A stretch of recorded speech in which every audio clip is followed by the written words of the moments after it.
के अंदर जो है ना वो आपने एक जनरल इंस्पेक्शन करना है, ठीक है उज़ैफा? अच्छा, इंस्पेक्शन के अंदर आपने क्या करना होता है कि आपने ओवर एक व्यू डालना होता है मरीज़ के ऊपर कि उसको आईवी लाइन है या उसका कॉम्प्लेक्शन कैसा है या वो कंफर्टेबली लेटा हुआ है या नहीं लेटा हुआ, कोई भी ऑब्जर्वेशन जो है ना वो आपने देखना है इंस्पेक्शन के लिए। तो जनरल इंस्पेक्शन होती है। उसके बाद हम स्पेसिफिक के ऊपर आते हैं। जैसे सीवीएस की आप बात कर रहे हैं तो उसमें फिर चेस्ट की इंस्पेक्शन पे आते हैं। अस्सलाम वालेकुम, मेरा नाम डॉक्टर फरा है। आपका मैंने मुआयना करना है छाती का, थोड़ा कपड़ा ऊपर कर लेंगे।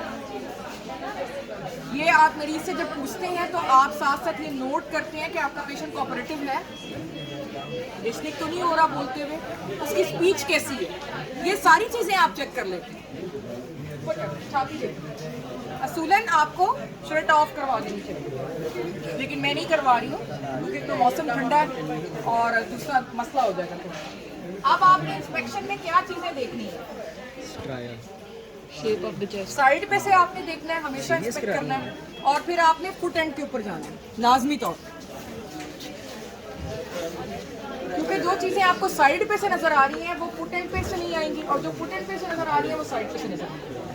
अब इसमें आपने देखनी है कि शेप आपकी चेस्ट की कैसी है। नॉर्मल शेप चेस्ट कैसी होती है? Elliptical, what is elliptical? इसका anterior posterior diameter is less transverse diameter more, ये वाला इधर, ये ट्रांसवर्स है और ये एंट्रोपोस्टीरियर। ट्रांसवर्स जो है वो ज़्यादा, anteroposterior come, this is normal. On the other hand बहुत सी और एबनॉर्मलिटीज मिल सकती हैं। बैरल शेप चेस्ट मिल सकती है, वो हम रेस्पिरेटरी सिस्टम में डिस्कस करेंगे। बैरल में ये होता है कि आपका ट्रांसवर्स और एंट्रोपोस्टीरियर एक जितना हो जाता है, तो वो अभी फिलहाल हमने डिस्कस करें।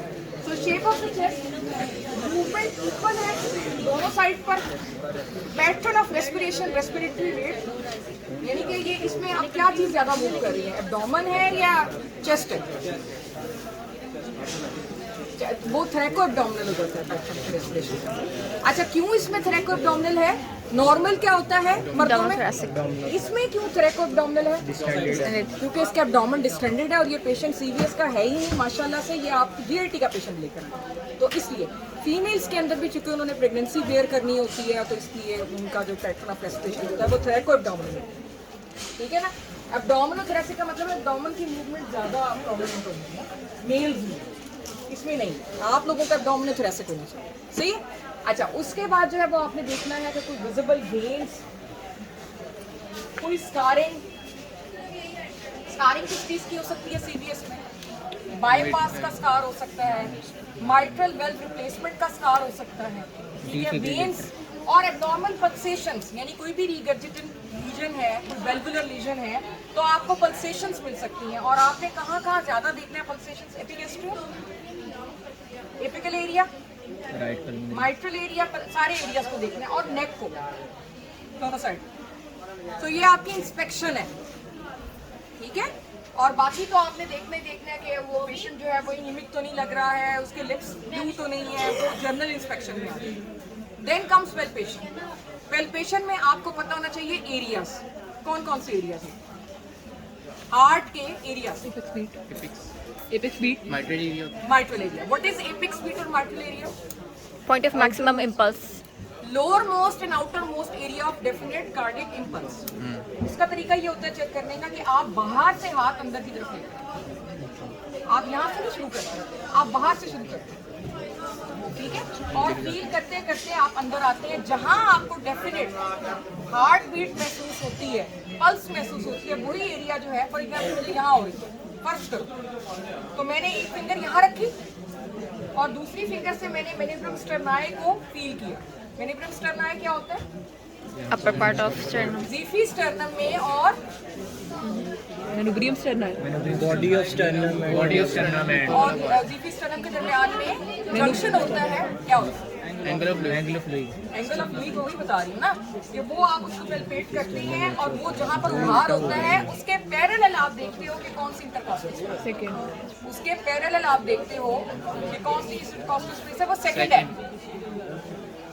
आप जरा समझ जाते हैं, मैं बच्चों को बुलाना चाहती हूँ, तो वो सेकंड है, उससे काउंट करो। आप भी आगे आ जाओ, इसी से आगे आ जाओ, आ जाओ, ये सेकंड है, फिर आप देखो थर्ड, फोर्थ, फिफ्थ। ये बेंच पीछे कर ले जरा, यहाँ से second, then third, then fourth and then fifth. और फिर हमने देखना होता है ये कौन सी है, मिड क्लेविकुलर है, इंटरनल टू मिड क्लेविकुलर है या external to mid clavicular. So this is the mitral area. सही है। माइट्रल एरिया के बाद आप देखते हो ट्राइकस्पिड एरिया, वो होता है 6 intercostal space, just lateral to the sternum, body of sternum. Fourth में होता है, फोर्थ। तो ये फिफ्थ है ना, तो ये फोर्थ है। समझ आ रही है? अच्छा, उसके बाद जो है आपने देखना होता है ये A2, वो होता है थर्ड इंटरकॉस्टल स्पेस में ऑन द लेफ्ट साइड। इसके जस्ट ऊपर है P2। उसके बाद P2 के पैरेलल है A1। सही है। सारे एरियाज के ऊपर आपने हाथ रखना, सारे एरियाज के, और एक हाथ आपका कैरोटिड पे होगा। कैरोटिड ये है, ये आपको टेंडन नजर आ रहा है, इसको फोकस करोगे तो पता चलेगा ना, लाइट है प्रॉपर। ये आ रहा है ना आपको नजर, ये इंटीरियर बॉर्डर ऑफ स्टेनोक्लेडोमास्टोइड इधर, और ये जो एडम्स एप्पल है, ये upper border of thyroid cartilage, वहां पर आपने अपने थंब को प्रेस करना है, यहाँ पे आपको कैरोटिड फील हो। उसके साथ आपने हर एरिया के ऊपर हाथ रखना है और इसको टाइम करना है। जो आपकी लुक लुक लुक लुक सुनाई दे रही है ना, उसको टाइम करना है। ये सिस्टोलिक है, अगर ऐसे फिंगर आपकी लिफ्ट होती है और तब कोई आवाज आ रही है तो सिस्टोलिक है, जब मुंह जाती है तो डायस्टोलिक। और उसके दरमियान में कोई एडिट साउंड तो नहीं है।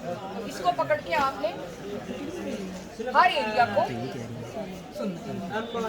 फिर उसके बाद इसी तरह आपने ऑस्कल्टेशन करना है। वही एरियाज जो आपने पेल्पेट किए हैं उनको ऑस्कल्टेट करना है with one hand on carotid. ठीक है। और ये जो है आपकी पहले सबसे पहले जाएगी माइट्रल। ठीक है। आप उसको टाइम करें, लुक डुक लुक डुक लुक। सही है। उसके बाद जो है आपने इसको बेल से सुनना इसी एरिया। क्यों सुनना है कि एमएस का जो मर्मर होता है, जो कि मिड डायस्टोलिक मर्मर होता है, वो डायाफ्राम से बेहतर सुनता है। तो चाहे वो मर्मर है चाहे वो नहीं है, आपने ये अपनी रूटीन बनानी है। This will be the second step, belt. Then आप उसे कहेंगे कि लंबा सांस अंदर लो, बाहर निकालो और रोको। एक्सप्रेशन में भी वो बेस्ट टर्न है। ये दूसरा स्टेप, लंबा सांस ले, बाहर निकाले, रोके। ठीक है। ये दूसरा है, ले ले सांस। तीसरा स्टेप, एक्सिला में लेके जाएं थोड़ा सा, क्योंकि एमआर का मर्मर जो होता है वो एक्सिला में रेडिएट करता है और सिस्टोलिक होता है। समझ आ रही है? ये 3 स्टेप हो गए। चौथा स्टेप, करवट ले लें। बस बस बस। अगेन बेल आपने रखी और आपने ऊपर एक हाथ कैरोटिड पर रखा और पेशेंट को कहा लंबा सांस लें, बाहर निकालें, रोकें। ठीक है। आप चौथे ले लें सांस। चौथे स्टेप के अंदर हमने 2 मैन्यूवर किए कि अगर एमएस का मर्मर है तो वो बहुत ज्यादा अच्छा सुनाई देगा with bell, with left lateral position and with the breath held in expiration. 4 step आपने माइट्रल एरिया पे करने। समझ आ गई? 4 step. Then comes the tricuspid area. बड़ी लीथल किस्म की स्टेप है, कानों को खा रही है हमारी। अच्छा, ये अब आपने 4th इंटरकॉस्टल स्पेस पे रख नहीं रखा और पेशेंट को कहा लंबा सांस लो, रोको। जितने भी राइट हार्ट के मर्मर्स होते हैं, they are increased on inspiration. Why they are increased on inspiration? टू ज़ैफा क्या सही कह रहा है? बताओ, एक्सप्लेन करो सारे बच्चे। किस तरह इंक्रीज करता है? एक्सप्लेन करो। लिवर के ऊपर कंप्रेस होता है। उसके पीछे ना छुपो, तुम हट जाओ।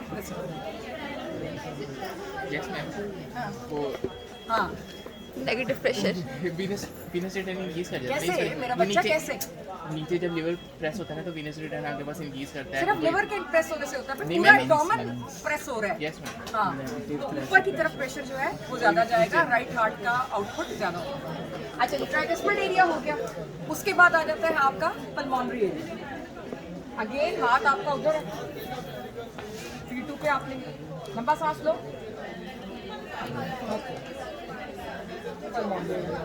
इसी तरह फिर आपका A2 है, और A1। लेकिन A2 और A1 के अंदर आपने ये करना है कि एक्सपिरेशन में ब्रेथ होल्ड करवाना है, ठीक है। और उसके बाद ये A2 और A1 करने के बाद आपने पेशेंट को उठा के बैठाना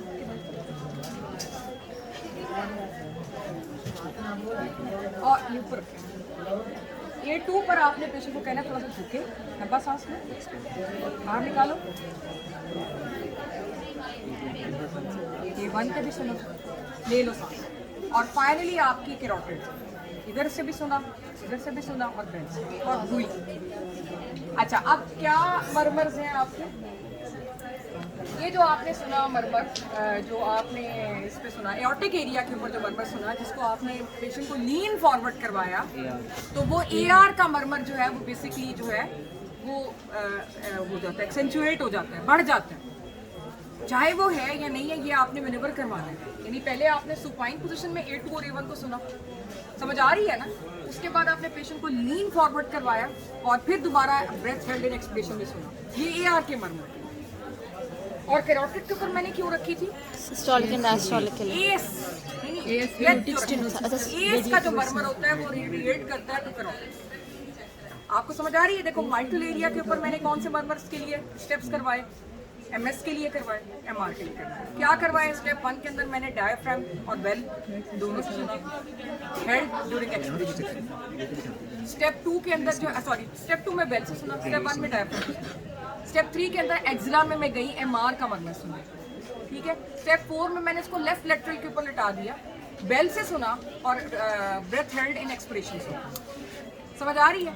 उसके बाद मैंने ट्राइकस्पिड को सुना ड्यूरिंग इंस्पिरेशन, फिर मैंने P2 को सुना अगेन ड्यूरिंग इंस्पिरेशन, फिर मैंने A2 को सुना और A1 को सुना ड्यूरिंग एक्सपिरेशन ब्रेथ हेल्ड करवा के, फिर मैंने उसको बिठा दिया और लीन फॉरवर्ड करवाया और फिर एक्सपिरेशन। यानी आप ये सोचो कि लेफ्ट हार्ट के जितनी एरियाज हैं उनको मैं एक्सपिरेशन में सुनूँ, आसान सी बात है।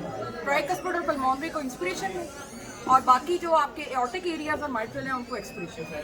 और फाइनली मैंने यहाँ, ठीक है, एक चीज़ जो पैल्पेशन में मैं भूल गई वो ये थी कि लेफ्ट पेरिस्टर्नल हीव एक चीज़ होती है। And what is that? Stenosis की वजह से। तो जैसा मुझे आपकी तरफ से कुछ रिस्पॉन्स नहीं मिल रहा।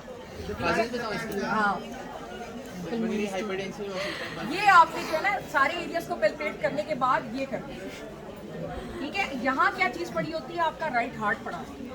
जब वो हाइपरट्रॉफिड होता है तो वो आपके बिल्कुल चेस्ट के करीब आ जाता है, जिसकी वजह से एक थर्स्ट मिलता है आपके हाथ को। तो अगर आपका हाथ एलिवेट होता है रीच हार्ट बीट, जिसका मतलब है left parasternal, it is not called right, क्योंकि आपको ये मिल लेफ्ट साइड पे है, लेकिन इसके नीचे राइट हार्ट है। You are getting my point कि नहीं? चलो जी, बंद कर लो।